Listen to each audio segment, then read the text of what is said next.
സിദ്ധു പറഞ്ഞതുപോലെ ബാല ആവണിയുടെ വീട്ടിലേക്കാണ് പോയത്. അവിടെ ആരും ഉണ്ടായിരുന്നില്ല അവർ ചെന്നപ്പോൾ.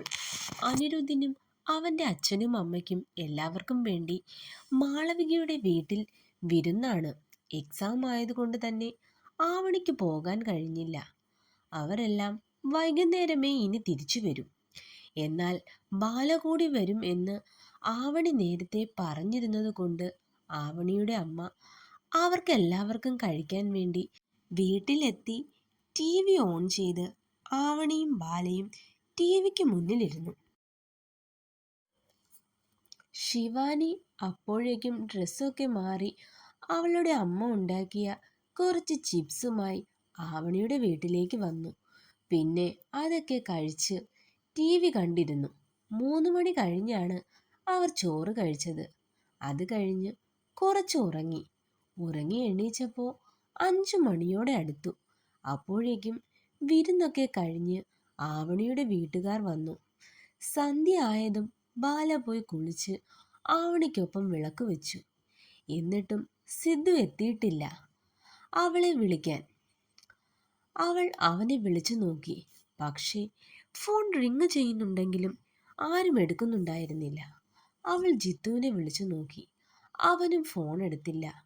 ബാല, നീ ഇങ്ങനെ എപ്പോഴും വിളിക്കണ്ട.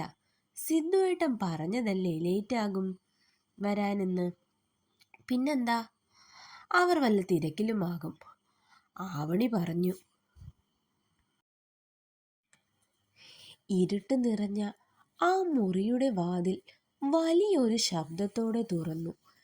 കണ്ണിലേക്ക് വെട്ടം തട്ടിയതും അവൻ കണ്ണുകൾ ഇറുക്കെ അടച്ചു. പതിയെ കണ്ണു തുറന്നതും 3 പേർ വാതിലിനടുത്ത് നിൽക്കുന്നത് കണ്ടു. പക്ഷേ അതാരൊക്കെയാണെന്ന് അവന് പെട്ടെന്ന് മനസ്സിലായില്ല. ആരാ ആരാ നിങ്ങളൊക്കെ? എന്തിനാ എന്നെ ഇവിടെ ഇങ്ങനെ പിടിച്ചു വച്ചിരിക്കുന്നത്? മര്യാദയ്ക്ക് എൻ്റെ കെട്ടഴിച്ചു വിടാൻ. ദേഷ്യം കൊണ്ട് അവൻ അലറി. നീ ഇങ്ങനെ ചൂടാവാതെ കിരണേ, അത് നിനക്ക് തന്നെയാണ് പ്രശ്നം, സിദ്ധു പറഞ്ഞു. അതും പറഞ്ഞ് ആ മുറിക്കുള്ളിലേക്ക് അവർ കയറി. നീയാണോടാ എന്നെ പിടിച്ചുകൊണ്ടു വന്നത്? കിരൺ ചോദിച്ചു. അതെ, ഞാൻ തന്നെയാണ്, സിദ്ധു പറഞ്ഞു. നീ ആരോടാ കളിച്ചതെന്ന് നിനക്കറിയോ? മുൻപ് ഒരിക്കൽ എന്നെ തല്ലിയതിന് പോലീസ് സ്റ്റേഷനിൽ വരെ കയറിയത് നീ ഇത്ര പെട്ടെന്ന് മറന്നുപോയോ സിദ്ധാർത്ഥ്? എൻ്റെ അച്ഛൻ വിചാരിച്ചാൽ നിന്നെയും ദേ ഇവന്മാരെയും ഒക്കെ നിമിഷ നേരം കൊണ്ട് ജയിലിലാക്കാൻ കഴിയും. കിരൺ പറഞ്ഞത് കേൾക്കെ സിദ്ധു ഒരു പുച്ഛ ചിരി ചിരിച്ചു. അത് കാണെ കിരണിന് കൂടുതൽ ദേഷ്യമാണ് തോന്നിയത്. പക്ഷേ ഇപ്പോൾ താൻ ആ ദേഷ്യം പുറത്ത് കാണിച്ചാൽ തനിക്ക് ഇവരുടെ കയ്യിൽ നിന്നും രക്ഷപ്പെടാൻ കഴിയില്ല. അവൻ മനസ്സിലോർത്തു. നിനക്കെന്താ വേണ്ടത് സിദ്ധാർത്ഥ്? അവൻ ചോദിച്ചു. ആ, അങ്ങനെ വഴിക്ക് വാ. അപ്പോ കേശവൻ മുതലാളിയുടെ മകന് ഇങ്ങനെയൊക്കെ സംസാരിക്കാനും അറിയോ? ഗോപു ഒരു കളിയാക്കലോടെയാണ് ചോദിച്ചത്. അത് കേട്ട് കിരൺ തൻ്റെ പല്ലുകൾ ദേഷ്യത്തിൽ ഞെരിച്ചു. അവൻ്റെ ഓരോ ഭാവങ്ങളും സിദ്ധു നന്നായി ശ്രദ്ധിക്കുന്നുണ്ടായിരുന്നു.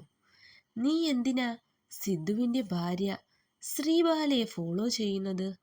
എന്തിനാ അവളെ കൊല്ലാൻ ശ്രമിക്കുന്നത്? ജിത്തു ചോദിച്ചു. കൊല്ലാനോ? ഞാനൊന്നും ചെയ്തിട്ടില്ല, കിരൺ പറഞ്ഞു. കള്ളം പറയുന്നോടാ, നീ ഒന്നും ചെയ്തിട്ടില്ലേ? ജിത്തു വീണ്ടും ദേഷ്യത്തോടെ ചോദിച്ചു. ഇല്ല, അവൻ പതർച്ചയോടെ പറഞ്ഞു. അവൻ്റെ ആ പതർച്ചയിൽ തന്നെ അവർക്ക് എന്തൊക്കെയോ പന്തികേട് തോന്നി. മോനെ കിരണേ, ഞങ്ങൾക്കറിയാം നീ തന്നെയാണ് അന്നിൽ ബീച്ചിൽ വെച്ച് ശ്രീബാലയെ അപകടപ്പെടുത്താൻ നോക്കിയതെന്ന്. പക്ഷേ എന്തിന്? അതാണ് ഞങ്ങൾക്കറിയേണ്ടത്, ജിത്തു പറഞ്ഞു നിർത്തി. എനിക്കൊന്നും അറിയില്ല എന്ന് പറഞ്ഞില്ലേ? കിരൺ ദേഷ്യത്തിൽ അലറി. ഗോപു അവനെ തല്ലാനായി കൈ ഉയർത്തി. വേണ്ട. സിദ്ധുവിൻ്റെ ശബ്ദം അവിടെ മുഴങ്ങി കേട്ടു. എന്ത് വേണ്ട എന്ന സിദ്ധു നീ പറയുന്നത്? ഇവൻ പറയുന്നത് നീയും കേട്ടില്ലേ? രണ്ടെണ്ണം കൊടുക്കേണ്ട രീതിക്ക് കൊടുത്താൽ ഇവൻ സത്യം എന്താണെന്ന് മണി മണി പോലെ പറയും. ഗോപു പറഞ്ഞു. ഗോപു, ഇവനെ തല്ലി സത്യം പറയിക്കാനാണെങ്കിൽ എനിക്കത് ഇന്നലെ തന്നെ ആവായിരുന്നു. ഞാൻ എന്തായാലും ഇവനെ തല്ലാൻ പോകുന്നില്ല. പകരം ഇവൻ എന്ന് സത്യം തുറന്നു പറയുന്നോ അതുവരെ ഇവൻ ഈ ഇരുട്ടുമുറിയിൽ തന്നെ കഴിയും.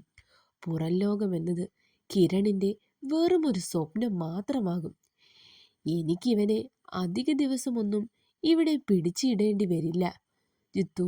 കാരണം വെള്ളവും ഭക്ഷണവും ഇല്ലാതെ ഇവന് എത്ര ദിവസം പിടിച്ചു നിൽക്കാൻ കഴിയുമെന്ന് കണ്ടറിയാം. സിദ്ധു പറഞ്ഞത് കേൾക്കെ കിരൺ ഒന്ന് ഞെട്ടി. ഇന്നലെ വൈകുന്നേരം ഫ്രണ്ട്സിൻ്റെ അടുത്ത് നിന്നും വീട്ടിലേക്ക് പോയത് മാത്രമേ ഓർമ്മയുള്ളൂ. ആ സമയം മുതൽ ഈ നേരം വരെയും കുടിക്കാൻ ഒരിറ്റ് വെള്ളം പോലും കിട്ടിയിട്ടില്ല. അവന് ഒരല്പം വെള്ളം കുടിക്കാൻ തോന്നി. എന്നാൽ ഇപ്പോൾ സിദ്ധു പറയുന്നത് കൂടി കേട്ടപ്പോൾ തനിക്ക് ഒരു രക്ഷപ്പെടൽ ഇനി സാധിക്കില്ലേ? കിരൺ സ്വയം മനസ്സിൽ പറഞ്ഞു. ഹലോ ഫ്രണ്ട്സ്, അപ്പോൾ പുതിയൊരു പാർട്ടുമായിട്ട് ഞാൻ എത്തിയിട്ടുണ്ട്. എല്ലാവരും സ്റ്റോറി വായിച്ചു നോക്കണം. അതുപോലെ തന്നെ ചാനൽ സബ്സ്ക്രൈബ് ചെയ്യാത്ത ഫ്രണ്ട്സ് ഉണ്ടെങ്കിൽ അവരൊക്കെ ചാനൽ സബ്സ്ക്രൈബ് ചെയ്യുകയും നിങ്ങളുടെ കമൻറ്റുകളെല്ലാം കമൻറ്റ് ബോക്സിൽ പിൻ ചെയ്യുകയും വേണം.